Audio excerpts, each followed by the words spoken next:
This $10,000 gain on bargain purchase will be recorded in the consolidated financial statements.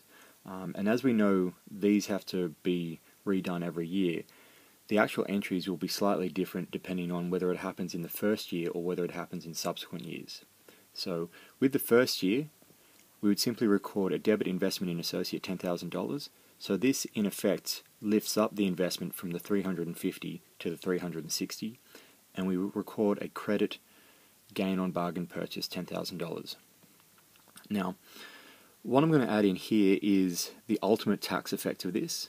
But note, this isn't something that you do as you just run through it straight away. This would actually be what happens at the end when you reconcile, I suppose, the opening balance of the investment account to the closing balance. So in this case, we have a debit income tax expense $3,000, credit deferred tax liability $3,000. Now, this has come about because the investment started at $350, and the only thing that we've adjusted here, I mean, obviously there in reality there'll be a lot of other things happening, is we've added 10 to it. So we've ended up with 360. That difference is 10. Multiply it by the tax rate, and we're assuming a 30% tax rate, gives you the 3,000.